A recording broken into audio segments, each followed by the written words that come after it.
Here's an example of how it can look funny. The British Research Council invited the internet to name an Antarctic explorer boat that they were building.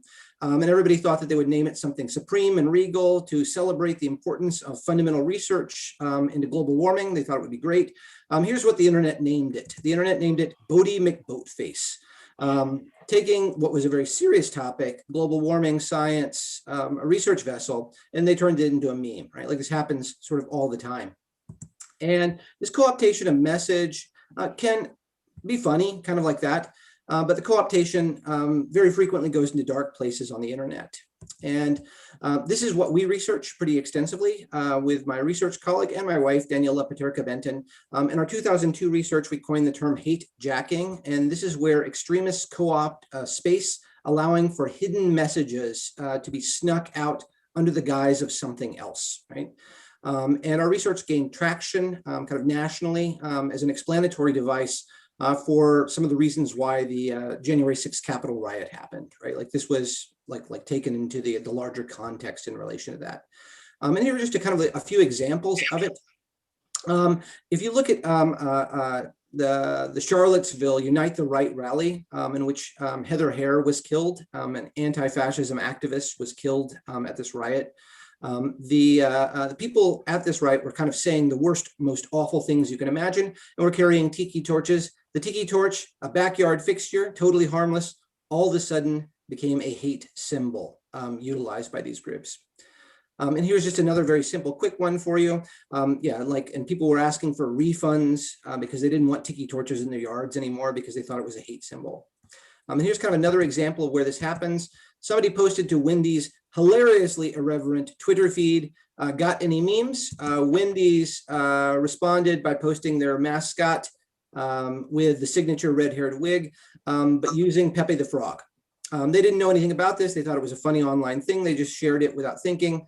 But as it turns out, Pepe the Frog has become a symbol of concern by the Anti-Defamation League, as it's a hate symbol at this point. And the Daily Stormer, a hate website, said that Wendys has now officially endorsed fascism, right? Banal message, co-opted by the bad guys. This is happening in human trafficking with QAnon, right? Like this is really happening with QAnon. QAnon is, to sort of answer the initial question, it is a loosely organized network of believers around unsubstantiated beliefs. But there's a belief that there's an insider named Q who has all the answers. And it really does all center around the view that there's a cabal of Satan-worshiping pedophiles out there, that global elites are capturing children, and that's the foundation of this. And while it's not really overt, it is a wildly anti-Semitic theory as well. The majority of the figures that they target are Jewish. The concept of the global elite kidnapping, sexually sacrificing children, that is known as the blood libel, and it's really, really an old thing that has been used to demonize the other for a very long time. This message of QAnon is fundamentally a white supremacist message, but they don't lead with white nationalism. Instead, they lead with nice hashtags like save the children. Don't you want to save the children? You click on that link on a Facebook page, all of a sudden you are pulled down the rabbit hole of learning about Q and all of the hundreds of thousands of children that are abducted for sexual slavery every week. And the hashtag so overwhelmed the platform that Facebook actually had to ban its use. They also targeted mom groups. They tried to get moms who care about kids drawn into this, and it was pretty effective by using these hashtags once again. Their safe space all of a sudden became a conspiracy space. And we're going to get into this, I think, a lot more with some of the other speakers today. This seems really new and novel. It's not. QAnon has been around for a long time. QAnon continues the long history of sexualizing human trafficking when there are other forms of trafficking that we need to discuss. QAnon uses trafficking myths of the other, corrupting virginal white Christian girls. Again, not new. I have the picture of D.W. Griffith's racist epic Birth of a Nation to the right. This was sort of the proto-QAnon showing freed slaves abducting white women, right? It was so powerful that it inspired the second rise of the Ku Klux Klan. It is very, very common with this. QAnon also precludes the possibility of autonomy. Women who are voluntarily sex workers are not included in the conversation. We either have clear villains and we have clear victims in the QAnon narrative, right? Like this is how it's constructed. Like the old myths of Trafficking, only mythical victims, defined villains, and paternalistic protectors exist.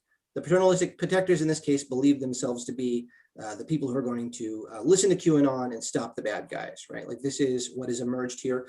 And as we've seen with the number of people in the Capitol riots that were affiliated with QAnon, the danger that this poses is not hypothetical, it's profound. And it's something that I hope other speakers will be able to kind of contextualize, that these old myths about trafficking are very much present here as well. Great. Thank you. Thank you so much for this fantastic overview. For those who have not had a chance to really wrap their heads around QAnon and the phenomenon and how it ties into human trafficking, and how this is certainly more historic than we think it is, trendy and novel.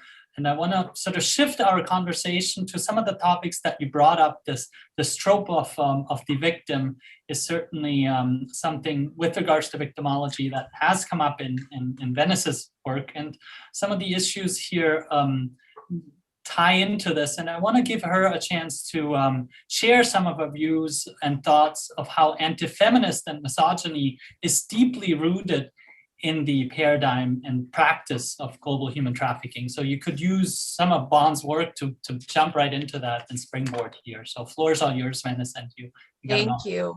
Yeah, 7 minutes to do so. Thanks. Bon, that was just beautifully done. Thank you for that very interesting segue.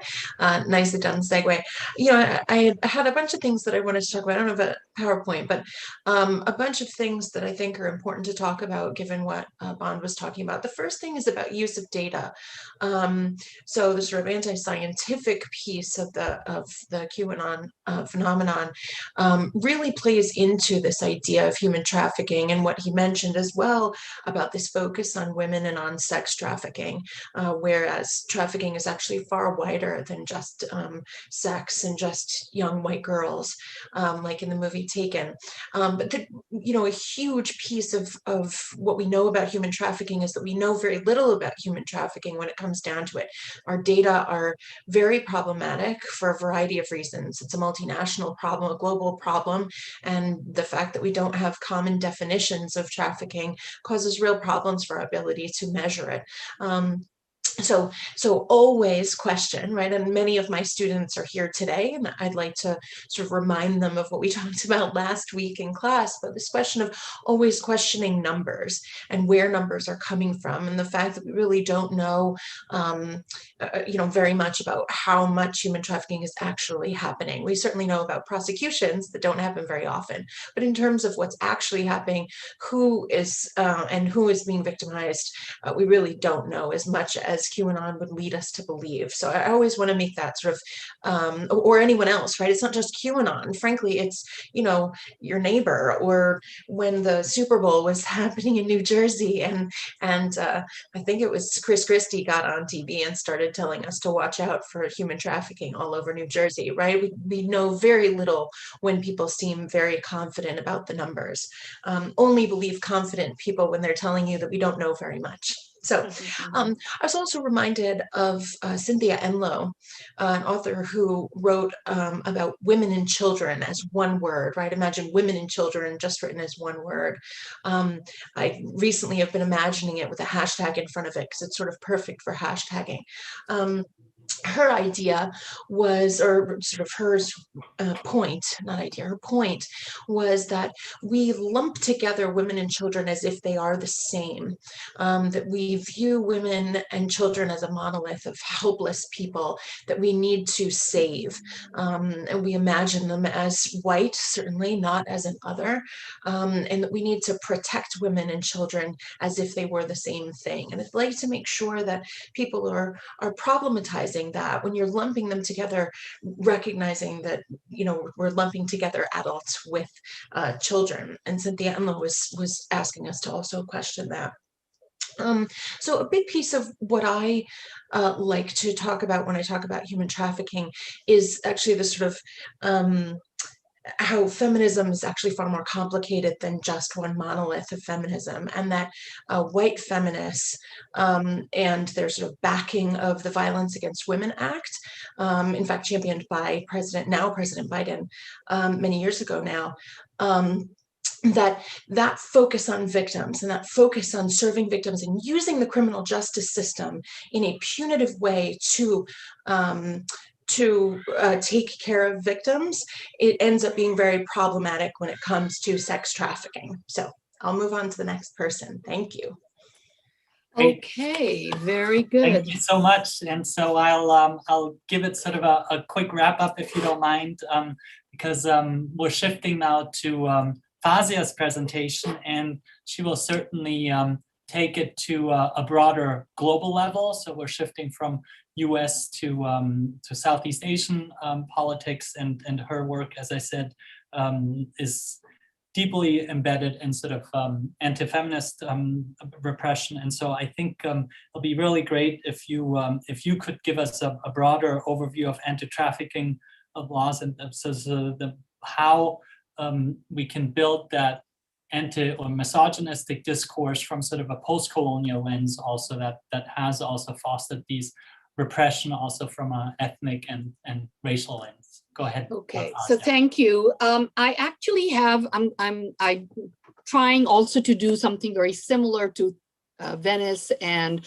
Bond in terms of the notion of connecting the dots between seemingly unrelated issues, right? And so I'm going to talk a little bit about those connections between discourses of white slavery and human sex trafficking, right, that both have pointed out to, as well as then I think I'm going to talk about widening the scope to connect the dots between these, what I would call really Orientalist discourses. And that's, of course, a term that comes from, my scholarly lens, which is post-colonialism, because all of these are rooted in colonial and imperialist imaginaries, right? These ways of thinking about these issues.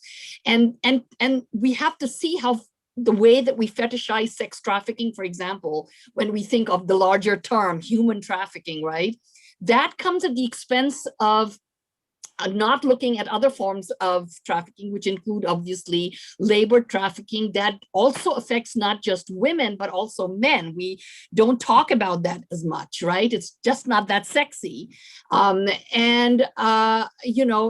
I mean, in terms of numbers, which we need to definitely, be skeptical about, some numbers more recently in 2018 point to the fact that, there are more men now being trafficked and girl victims rather than adult women. So yeah, we have to look at the changing landscape. And I think the question Wendys asked was excellent, is how big of a problem is it, and whose problem is it being framed as, right? And who is going to go out and save these victims?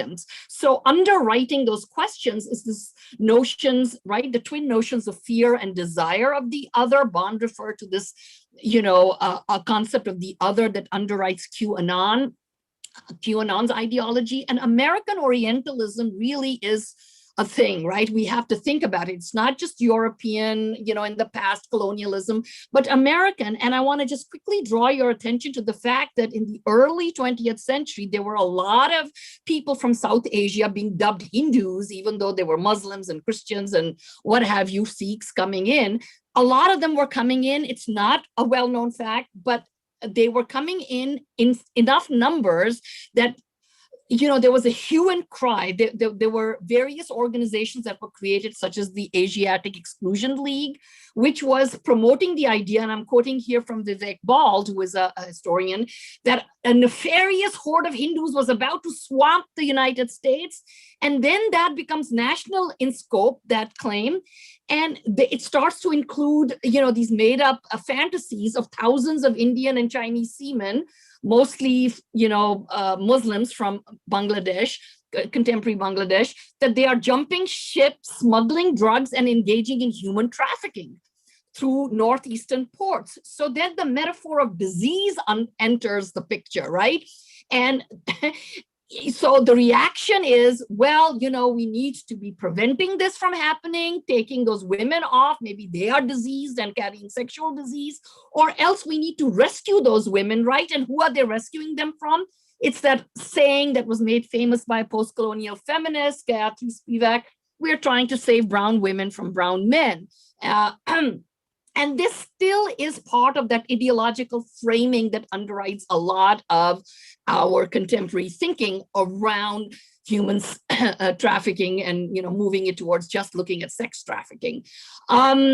Indian immigrants were then portrayed, therefore, as a looming threat to the United States. There was an Asiatic barred zone, etc. But at the flip side of this is a desire, which I mentioned, for the exotic East. So suddenly, there are images of dusky notch girls appearing and, men smoking cigarettes. It was a way to sell cigarettes to the American public, to try to lure them into thinking they might have harems if they smoked cigarettes, and belly dancing craze in the West, and so on and so forth.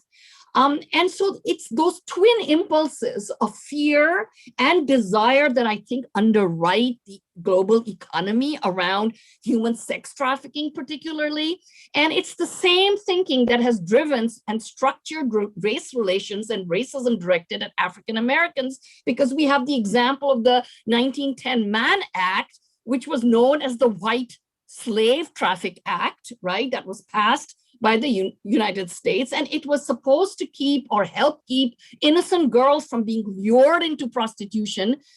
But what it really did was to make criminal many different kinds of actually consensual sexual activity that were occurring between consenting white women and Black men. And one of the early victims, of course, was the boxer Jake Johnson, the Black American boxer Jake Johnson.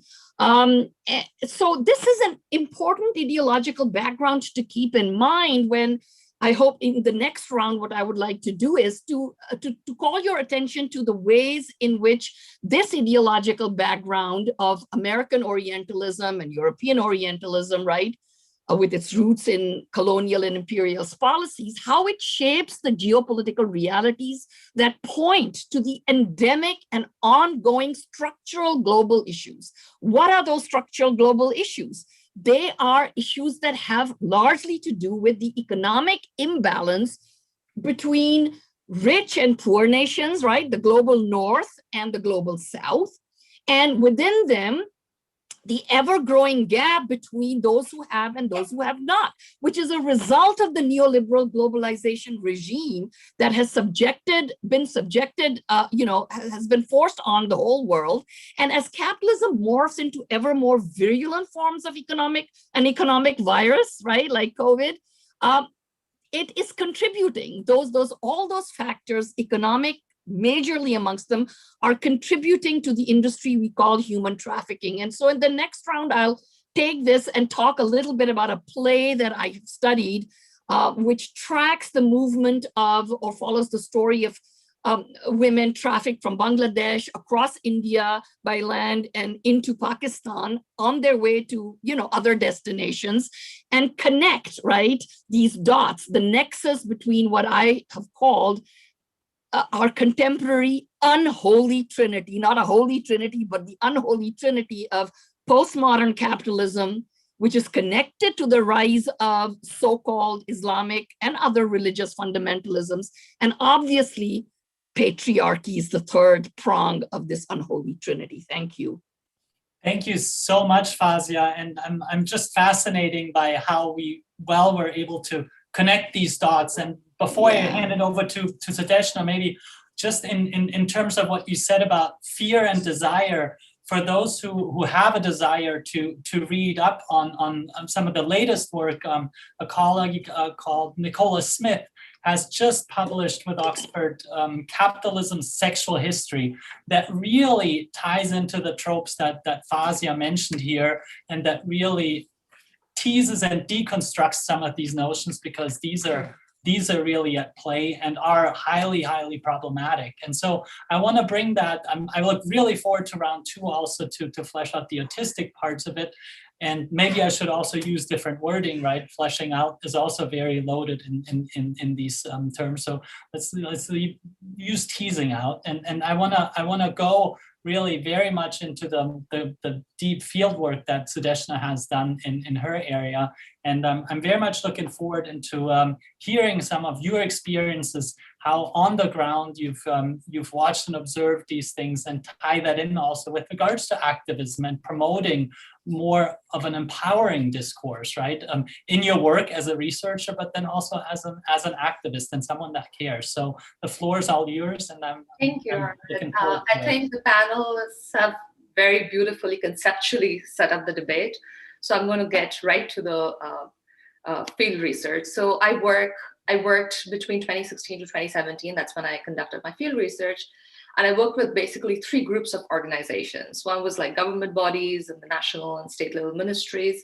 The other were anti-trafficking NGOs. And the third group was sex work activists. And basically the subject matter of this entire panel is my dissertation. So I will try to keep it very brief. But I'm going to primarily kind of focus on one aspect which speaks out, which is how sex workers, that is the concerned subject group, kind of perceive and construct anti-trafficking narratives.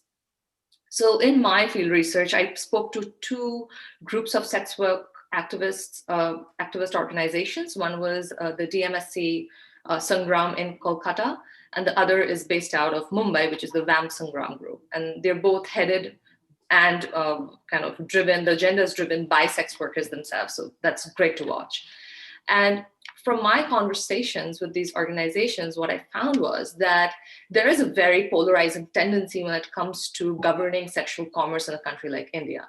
So there's a very clear demarcation between the government organizations, which tend to side with anti-trafficking NGOs, and then there are sex worker activist groups, which are basically kind of bargaining decriminalization through changing the anti-trafficking laws.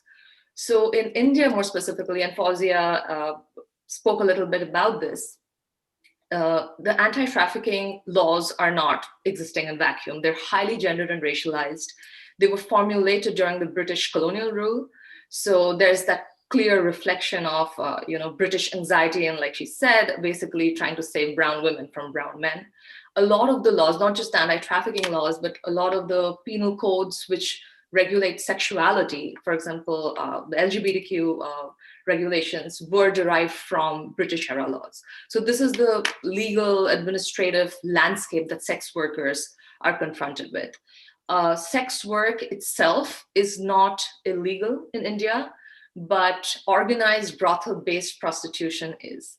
And the sex workers I interviewed were all commercial sex workers. And one of the things they brought up, very interestingly, was how the law and policies, including the tonality of the government, reflects a few gendered assumptions, specifically focusing on consent and coercion, which kind of conflate commercial sex work exclusively with sex trafficking and kind of ignore any kind of conversation on sex work activism. So I remember I was in New Delhi speaking to the minister of this minister's spokesperson in the Ministry of Women and Child Welfare. And I asked him about how the government views sex work activist organizations. And he basically just shoved the question aside. He was not ready to engage with it at all. And he said that we only recognize sex trafficking victims. So the idea here is that you're either victimized, you've been trafficked, and you want to be rescued. But if you do not want to be rescued, then you're kind of criminalized and cast aside. And here through my interviews, and this is how I frame a lot of my work, is basically looking at this consent coercion binary, right? So a lot of times when sex workers who actively engage in commercial sex work and they refuse to be mainstreamed, go to the police or go to the hospital to get healthcare or try to get the protection of their rights, they're confronted with this kind of systemic invisibility. The idea here is that well, if you chose to stay in the profession and not get mainstreamed, then we can't help you because you chose it. And if you chose a profession, then how can you face violence within that space? So the idea here is that consent is irreversible, it is unconditional and absolute.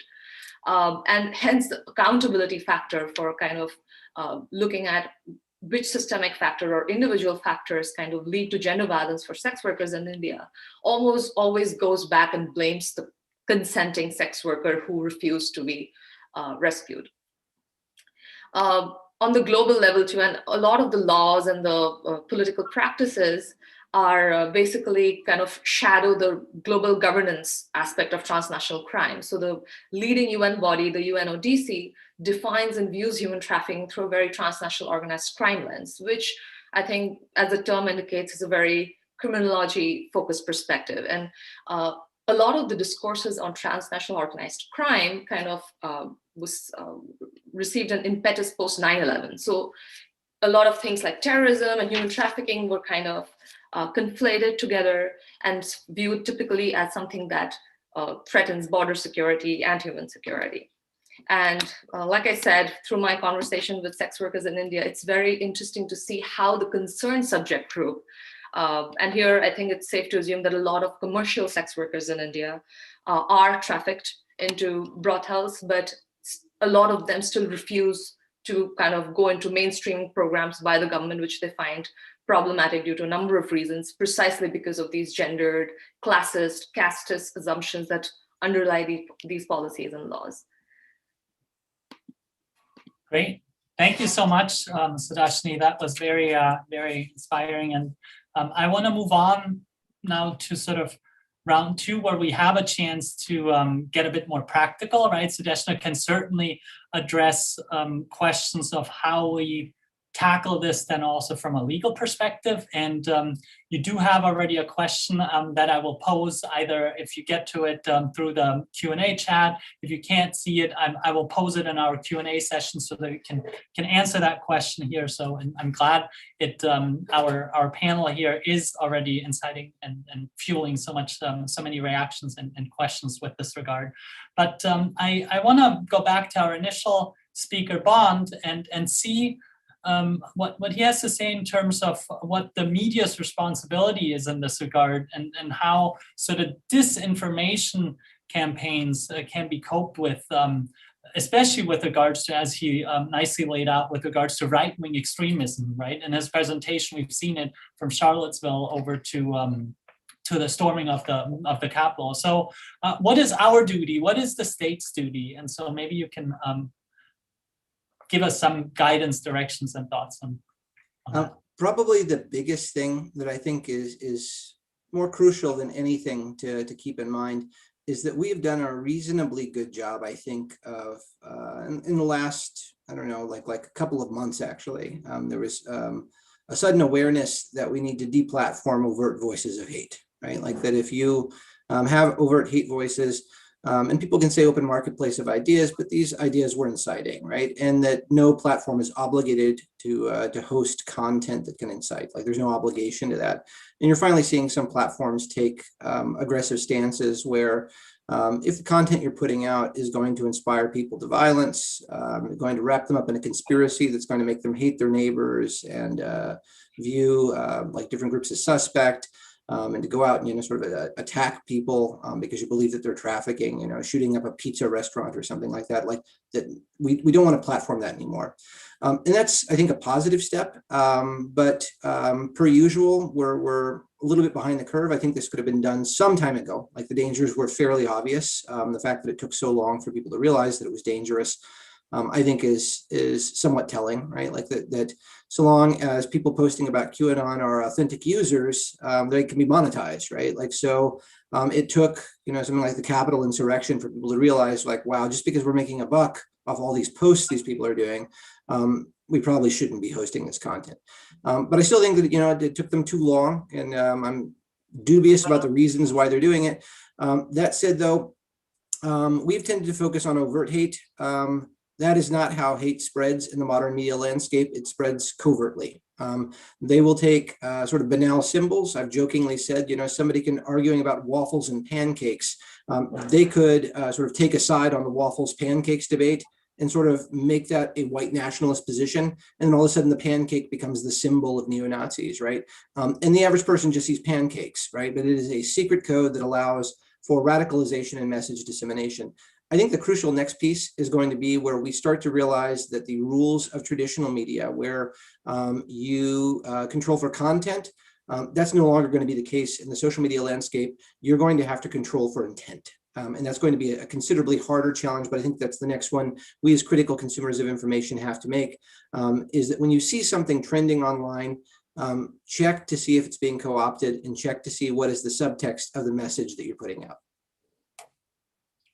Great, thank you, Bond. So there's certainly a lot of things that we can do as educators at university levels, but also with regards to the broader corporate platforms and the state, and with regards to regulating it. And I more recently saw an ad by Facebook, and I don't know whether you recall, you might be too young, some of these floppy disks, when they were referring to internet regulation. That was the last time when there was a more broader national or even global debate on these issues. And so that Facebook is even pushing for regulation, for better or worse, of course, right? Because they certainly are an important stakeholder. And I wanted to linger a little bit on the data part and the idea of content, and shift over to Wendys again, since you made this also part of your bigger interrogation, and you mentioned your students, right? And maybe you can reflect also on what can we do in the classroom, because some of the questions were here already. How can we see what's happening on the ground when we don't get the right information? So it hovers around the question of digital literacy, and maybe you can share from your experience, Wendys, and bring it also in a broader context with regards to institutional and structural and racial violence here in the US, with regards to Black Lives Matter, and how that also plays out in our classroom. I'd love to hear some of your thoughts here. Yeah, sure. Thanks, Arno. So I think that there's two very important parts to discuss when we talk both about sort of practical applications, right? And Sujachna obviously spoke about that absolutely beautifully. The first has to do with this, the net widening when it comes to thinking about human trafficking. And that we have to be very careful. I mean, this is an old conversation. We have to keep having it about that there are very, very many different kinds of ways in which people can engage in using their bodies to make money, right? And if we're going to be talking about sex work, if we're going to be talking about sex trafficking, we have to make sure that we're not sort of collapsing all of these different categories of, you know, for example, juveniles who are trafficked for sex and who get their documents taken away, and who are sometimes even literally chained to beds, right? That is not the same as people who engage in sex work in voluntary ways, and who sometimes, often, in fact, even organize in order to protect their right to use their body as they see fit as adults, engaging in consensual behavior. So that, you know, and one of the issues with the Violence Against Women Act was that it sort of engaged the criminal justice system in a variety of different ways to punish people when they were seen as victimizing. And I think that that ties in quite a lot to what we've been seeing with the Black Lives Matter movement, is the use that traditionally in the United States, white feminists have used tools such as the Violence Against Women Act to use the criminal justice system as a blunt instrument to fix these different problems of the victimized white woman, if you will, right? And that where we expand our use of the criminal justice system, we are not simply just protecting victims. First of all, it doesn't help victims. There's all sorts of reasons why our criminal justice system is actually a complete failure at serving victims, other than simply caging people. But also that when we use punitive measures, the people whom we are going to impact, the people who are actually going to be caged, are generally Black and brown, mostly low-level offenders who are engaging in property and drug crimes. And then when we use this symbol of a poor victimized women and children, right? Remember what I said about Cynthia Enloe, right? Collapsing that women and children in this poor white woman or white girl. Again, I talk about taken a lot, which sounds simple, but it really is this very important symbol of how we see, of whom we are trying to protect. And that when we use the criminal justice system and these very, very expanded punitive measures, what ends up happening isn't just that we save, some poor young girl from being stolen off the streets of Paris. We actually just fill our prisons with Black and brown bodies, generally young Black men, and make money off of them, right? It sort of serves this prison industrial complex in ways that perhaps were unintended, and certainly people don't think of making all those different connections. But it ends up, right, here's our Fawzia earlier was talking about connecting these dots, right, and talking about capitalism and the ways in which capitalism connects to all of these different things, right? But as we fill our prisons, we fill the pockets of the corporate sort of corporations that are making billions upon billions and upon billions of dollars off of these people being caged.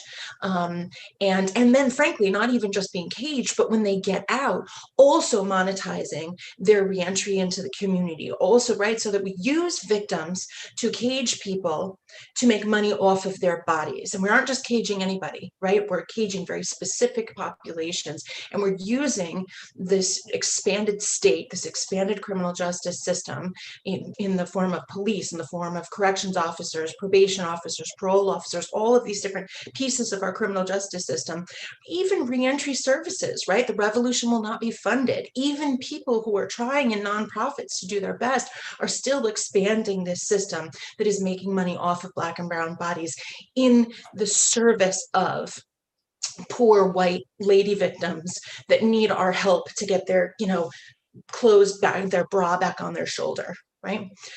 So all of these connections, right? Everything that Fawzi was talking about, making all these connections of things that seem very, very disparate are actually just all in the same service. Great. Thank you so much, Wendys, for these thoughtful comments. And it's certainly some of your thoughts and ideas that you express here remind me of Michelle Alexander's book, The New Jim Crow. And so that certainly also captures how our system is geared towards sort of promoting a certain machinery that comes at the cost of other, and especially minority and social groups of color.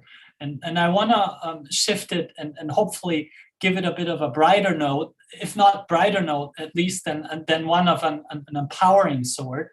And on that note, Fawzia, can you tell us a bit more about I believe it was a play that you mentioned earlier, and can you maybe help us, the viewers and listeners, then to frame that also in terms of what can art do to sort of tackle and really grapple with some of the issues at hand that we are trying to address today. Thanks. Floor is all yours. You might be muted, Fawzia. Okay, I unmuted myself, right? No, it's all good. So, I'm just so, I'm enjoying listening to everybody, if enjoying is the right word, but certainly seeing how we're all concerned with analyzing and understanding very complicated issues, the way that the complexly a complexly interwoven nature of the problem, which makes solutions, I think, in a way, very hard because it's endemic, it's structural. And I think that is what everybody here is talking about from our own disciplinary points of view. But the last thing you just said, Arno, about, what can art, the function or the role that art can play in, I don't think art can it can't correct what some of these really oppressive and very unjust structures are that keep perpetuating themselves. But I think what it can do, and what those of us who are drawn to art activism can do, is to really do what we're doing here, all of us, which is to highlight those issues, to bring them to the public. And art, in this case, this play that I want to talk to you all about a little bit, it brought to the fore a story, to the story of one woman and several other of her compatriots, Bangladeshi women trafficked as part of this, mass migration of people.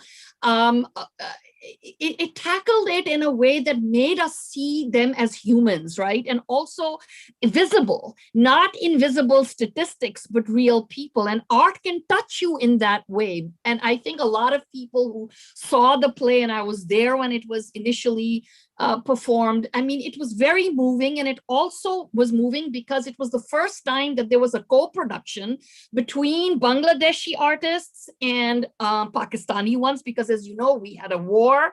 Bangladesh used to be East Pakistan. It split away. There were horrors committed primarily on women's bodies by members of the Pakistan army. And of course, India was very much implicated in this, politically in certain ways, to aiding and abetting. But this was a play that brought those people together, but again, over the figures of women who are, yes, victimized. Like the central character in this play, the name of the play is Dukhini. I can try to write it in a chat, but it's Dukhini, and it means the suffering one. But the suffering one, who is this main character, she refuses victimhood. Several people here have alluded to this, right? This need to not get boxed into what is our typical response, oh, those poor women who need rescuing. Yes, these women need rescuing, but from what? They need, and that's a question that in this very Brechtian performance is raised when we as the audience are asked, are you responsible also for what has happened to these women whose lives seem so remote to yours, right? Because we all participate in a system that allows for this kind of thing to happen. And in the context of the play, these women, when they are trafficked, and the central character, Dukhini, she sets herself ablaze in a public square, not in a private square, as a way to draw attention to a problem that the governments of all these countries are trying to shove under the rug, right? Because these are just statistics and some people are doing this and we don't want to draw attention in a big way. But when that happens, that also allows for a connection, a true feminist connection with other victims in the play who are also women who are trafficked, who hear and they see this is all over the papers, all over the media, right?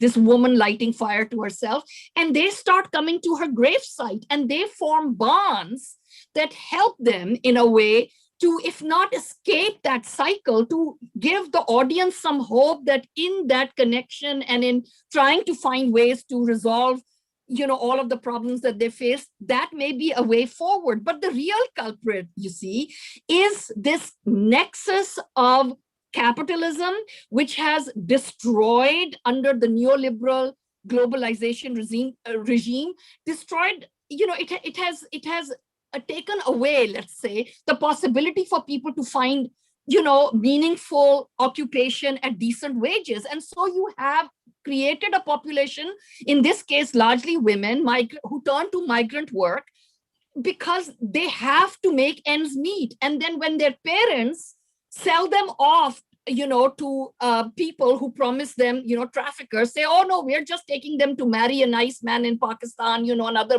nice Muslim man or whatever. The parents want to believe that because it's one less mouth to feed, that to a female mouth, right? Who is less important in the patriarchal structure.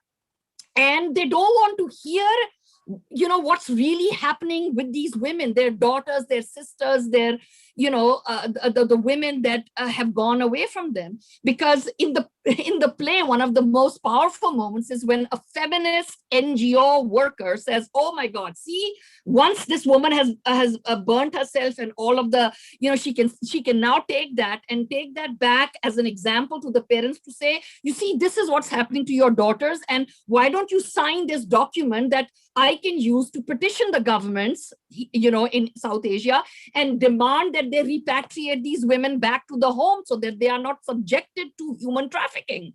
And the parents, first of all, refuse to believe. And when they are forced by this NGO worker, feminist, right, to sign, they say, no, we're not going to sign because we need the money that our daughters send back to us. How do you expect us to survive right, in this economic environment. And that economic environment that I was talking about, that this play focuses on, which is, at the turn of the century, we are now 20 plus years into the next one, hasn't gone away. It's gotten worse. And our own COVID era has highlighted these issues. They are in our face. So if we don't tackle some of these issues now, I don't know when and how we will. Thank you so much, Fazia. How you sort of really try and critically analyze also the role of art, because oftentimes this trope of art as a vector of healing is certainly appropriate, but many times it doesn't deliver. The bar is often too high, but the silver lining here is just with that collective memory piece that you mentioned here with the shrine.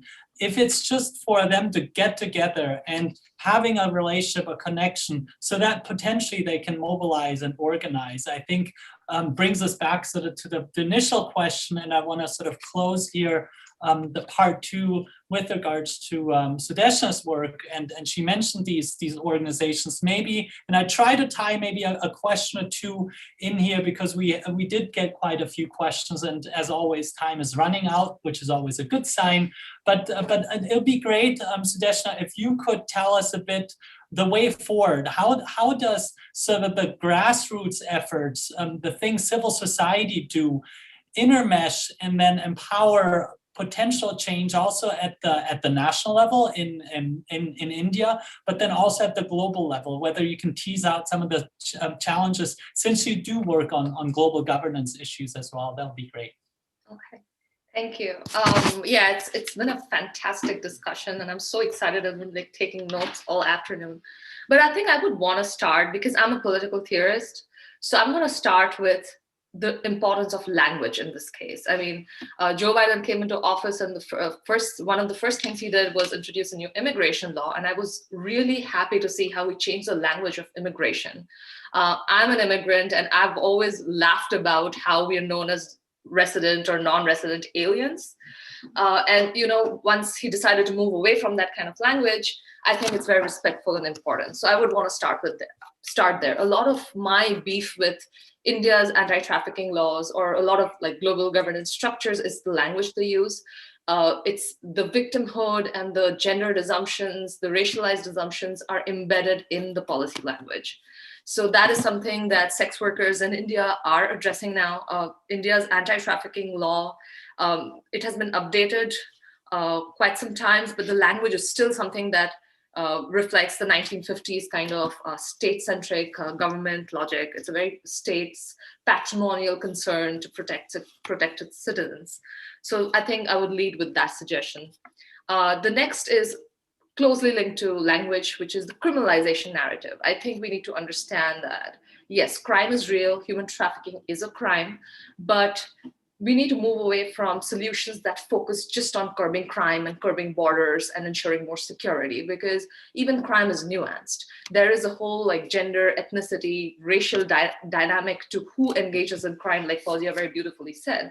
I mean, it's crime and human rights violations are something that we have the privilege of talking about and making conjectures on, sitting in the luxury of our homes here. But there are people in the global South specifically who, for them, it's just a matter of survival.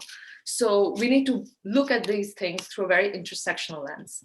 And thirdly, and this question actually was raised by someone in the chat box, is basically like, what's the way forward in terms of organizations, and what can organizations do?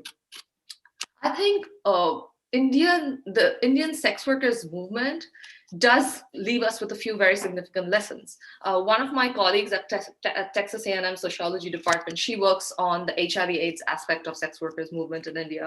And one of her recent books, which was published last year, kind of spoke to how the HIV, once the government of India did not really succeed in curbing HIV, they kind of gave power away and decentered the policies and made sex workers one of the frontline workers to kind of address STIs and HIV issues. And sex workers have been successful in raising awareness. So I think we need to go back and look at the value of grassroots organizing, grassroots education, teaching people things about gender violence and health security, but kind of putting people who've lived through the process on the front lines. And not just in terms of sex work activist organizations. I think there's a lot to kind of explore now with so many anti-racist debates happening. I think there's a tremendous collaborative potential between feminist organizations, anti-trafficking organizations, anti-fascist organizations, and sex workers. So, and this is increasingly important because this is not just about human trafficking and crime and law, but it has a very significant spillover effect when it comes to even feminist movement. Sex workers' problems with the law and the policy, they have similar problems with the mainstream feminist movement as well. And I was just telling the panelists the other day about my paper on the #MeToo and how sex workers have been excluded from the Me Too movement. And just, I think, a week back, there's a beautiful book co-edited by sex worker activists in the US. It's called We Too, and it's the sex workers' take on the Me Too movement, which I think is a terrific thing that you could probably look at. And I think it's very important to address these issues, not conflate human trafficking with sex trafficking in the first place, and take a more intersectional, holistic approach. Thank you so much, Sudeshna. And I hope, because there were a number of questions that were addressed to you and longer questions, but given sort of the scope, how you address global public health policies with regards to India, I hope some of the questions that were asked either in the chat or from the audience, and when some of you were registering, have been answered. I want to highlight, in the interest of time, a couple of questions that could be addressed to the panel as a whole. And while we might not have an immigration specialist here, is Mark Matias asks what the most challenging human trafficking components with respects to the current and ever-changing immigration policies are. So how can we maybe, because migration/immigration is a big part of the equation, and that enables, often doesn't stop human trafficking networks. And so is there anything with regards to either the US or with regards to India and the global South that you, any of the panelists would like to say in this regard?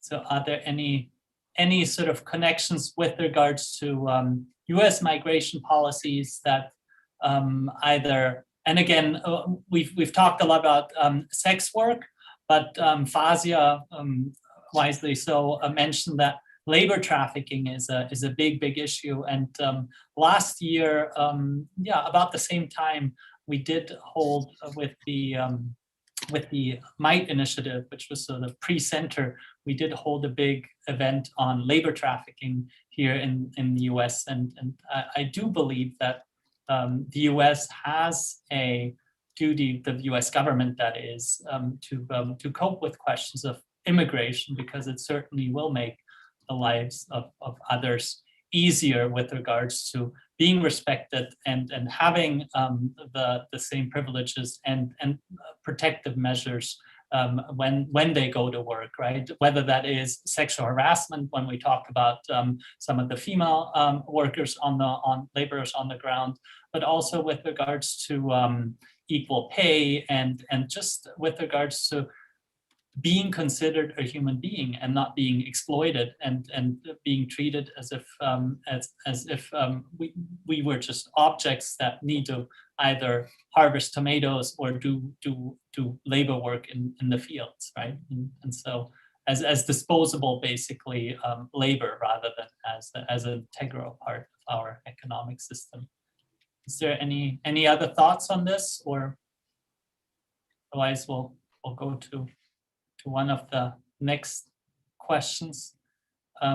We did have another question on whether there are many cases here in the area.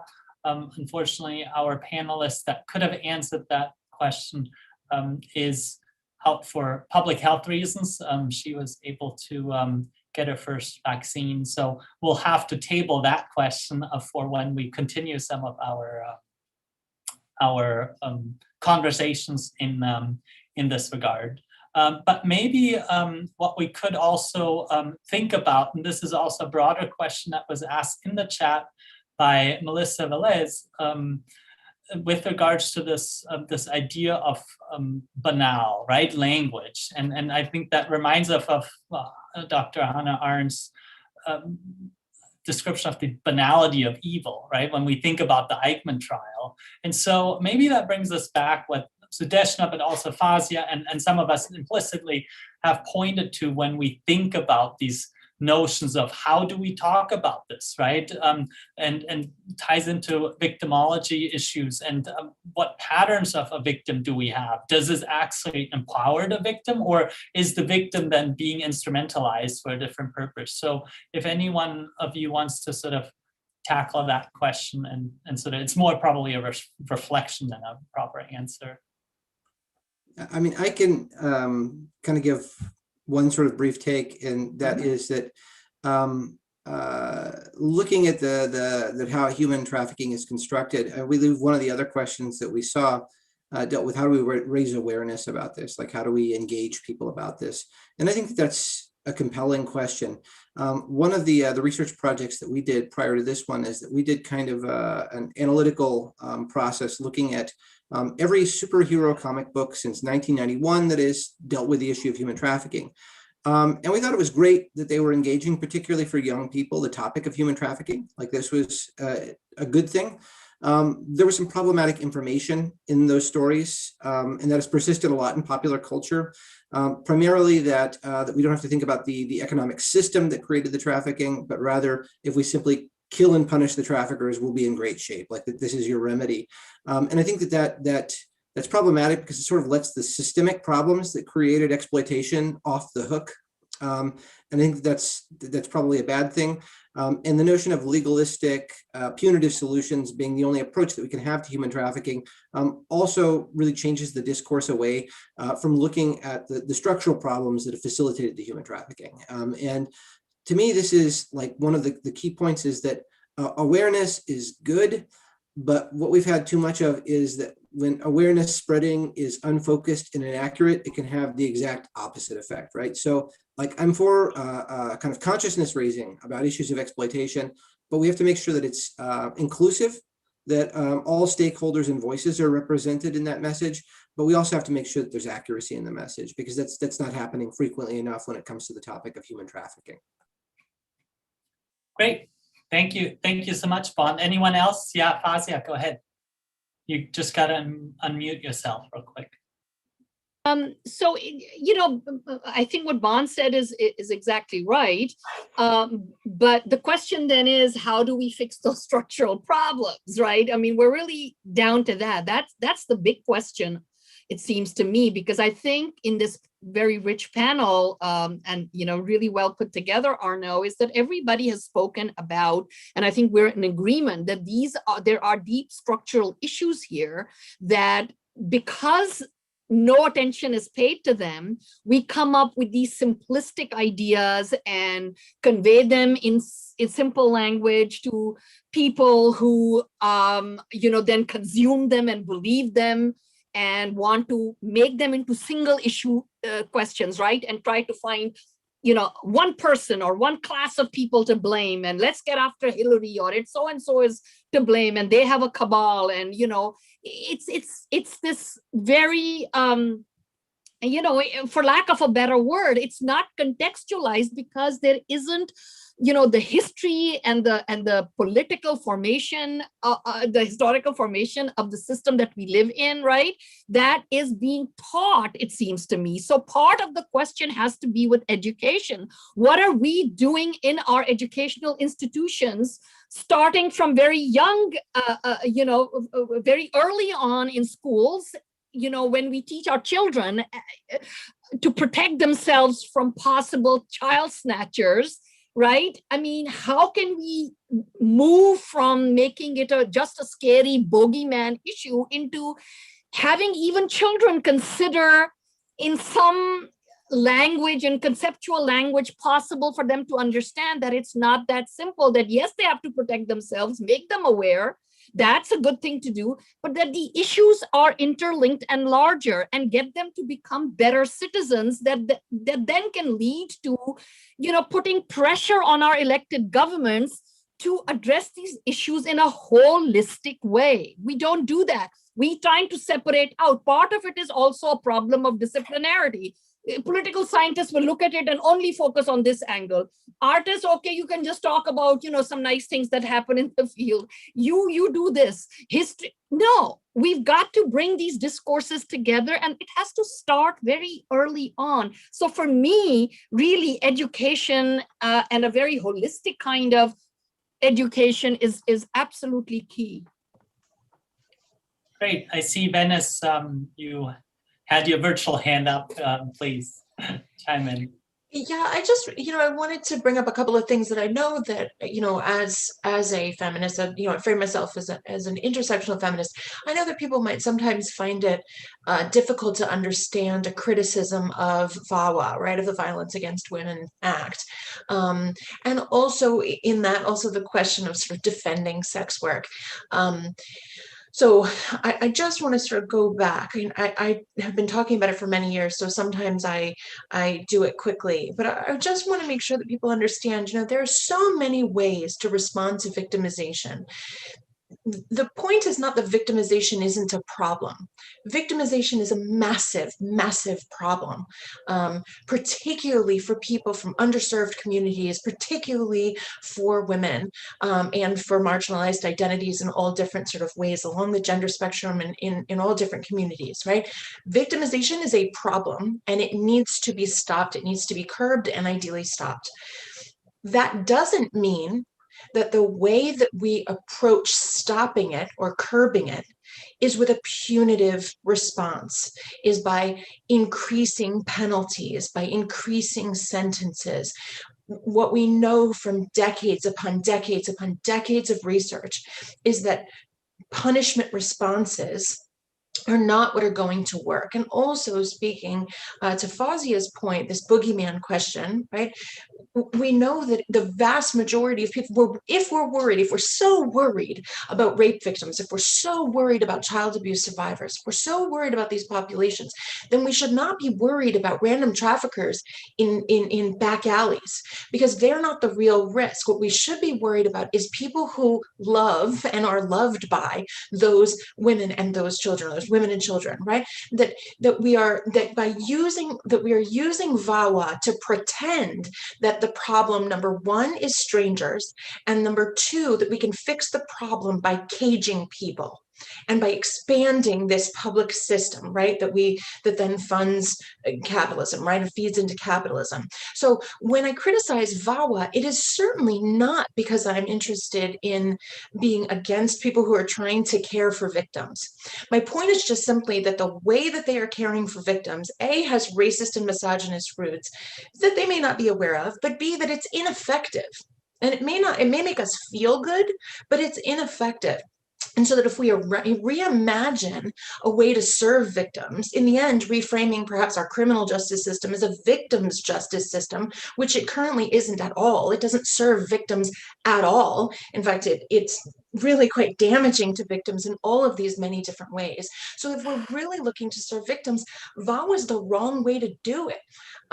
So A, and then B, the question of and yes, Fazia's point, it's all about the economy, right? It ends up coming back down to money and who's making money and how do we make money off of sort of poor and disenfranchised people. And then the second piece about sex work never being voluntary, you can go back to the Barnard Sex Wars Conference, right? All these different places where we have these discussions. But really all you need to do is take a look at OnlyFans, right? People are making money. And before that, you can take a look at Backpage or Craigslist, right? All of these different places where people are actually using their own agency, using their own adults, right? We're talking about adults here. If we're talking about children, it's a whole different deal. But when we're talking about adults, there are all these places where the internet actually gave people a chance to bypass pimps, to bypass people who were making money off of their bodies and make money money off of their own bodies and have their own agency.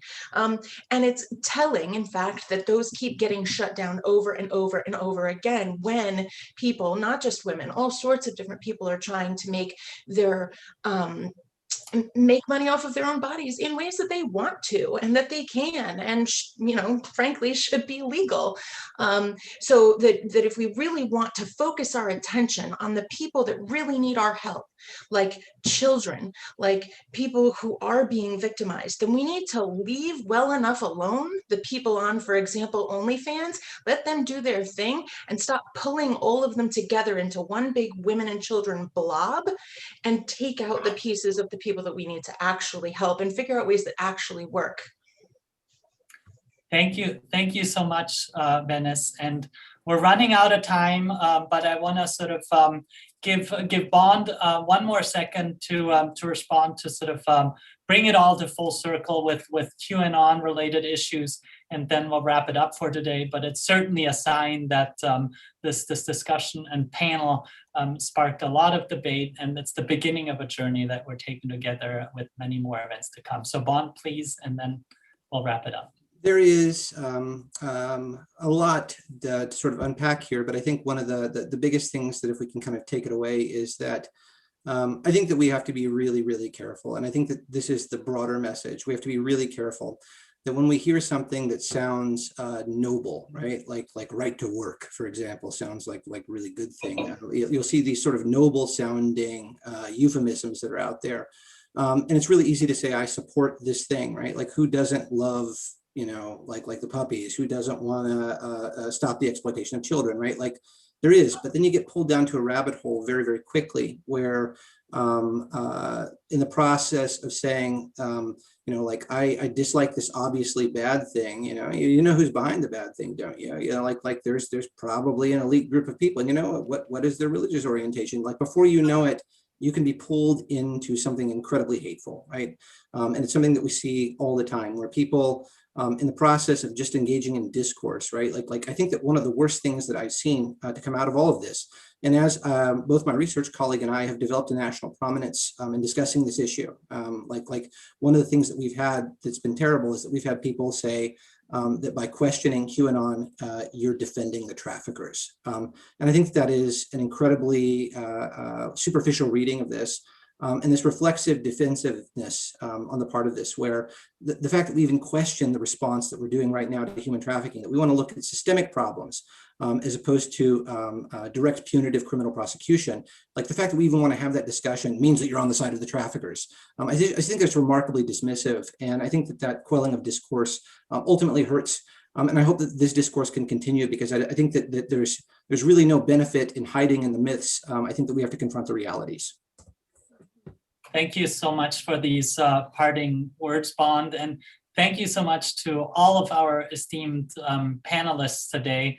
I think we were really trying to square the circle here, and instead we've opened up Pandora's box, but I think it's important, and I think civilized discussions are important, where we shed light on different issues from very different angles, and I'm very, very happy that I was able to join this roundtable with such an esteemed round of colleagues and faculty members. And so I would just urge you to stay in touch, see what the center is doing on their website, reach out to us individually or to the center, and stay tuned. This recording will go into a post-production, and then there'll be a post-event sort of video available on different platforms.